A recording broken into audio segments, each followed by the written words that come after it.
Police भर्ती में गયેલા ગોધરા खाते જેમનું નામ છે જયપાલસિંહ દશરથભાઈ રાઠવા, જે पुलिस શારીરિક કસોટી એટલે કે દોડ માટે ગયેલા યુવાનનું મોત નીપજ્યું છે। દુઃખદ ઘટના છે।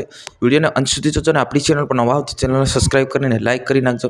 મિત્રો, વાત કરવામાં આવે તો ગુજરાતભરમાં અલગ અલગ સેન્ટરમાં પોલીસ ભરતીનું શારીરિક કસોટીનો કાર્યક્રમ ચાલી રહ્યો છે। ત્યારે છોટાઉદેપુર જિલ્લા અને પાવીજેતપુર તાલુકાના એક યુવાન ગઈકાલે ગોધરા ખાતે પોતાનું સપનું લઈને ગયેલા યુવાન ઘટના સ્થળે મોત નીપજ્યું હોવાના સમાચાર આપણને મળી રહ્યા છે। જી હા મિત્રો, વાત કરવામાં આવે તો ગુજરાત પોલીસની અંદર જે પોતે સપના લઈને મા બાપના સપના લઈને સાકાર કરવા માટે ગયેલા યુવાન, એમને ભગવાનને મંજૂર ના હતા અને છેવટે એમનું મૃત્યુ થઈ ગયું છે।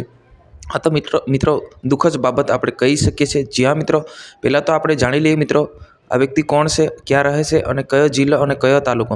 સૌથી પહેલાં એ જણાવી દઉં મિત્રો કે ભાઈ ગામ કાલિયા અને તાલુકો પાવીજેતપુર, અને જેમનું નામ છે જયપાલસિંહ દશરથભાઈ રાઠવા, જે પોતાનું સપનું સાકાર કરવા માટે મા બાપનું સપનું સાકાર કરવા માટે વર્ષોથી મહેનત કરીને પોલીસની વર્દી પહેરવા માટે ગયેલા યુવાને પરત ફરતા લાશ મા બાપને જોવા મળતા આખો માહોલ ત્યાં આગળ બદલાઈ ગયો હતો।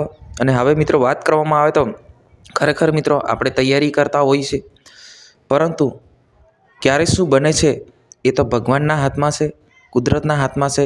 એવી જ ઘટના આ યુવાન સાથે થયેલી છે। આ એક ઘટના નહીં મિત્રો, અમુક સેન્ટર પર પણ ઘટના બની છે। સુરતમાં પણ ઘટના બની હોવાના સમાચાર આપણને મળી રહ્યા છે। અને અત્યારે જે રીતના આપણને માહિતી મળી રહી છે કે ગોધરા ખાતે જે યુવાનનું મૃત્યુ થયું છે, એમનું સપનું અને એમના મા બાપનું સપનું અધૂરું રહી ગયું હોવાના જે આપણે કહી શકીએ છીએ। આ તો દુઃખદ ઘટના છે મિત્રો।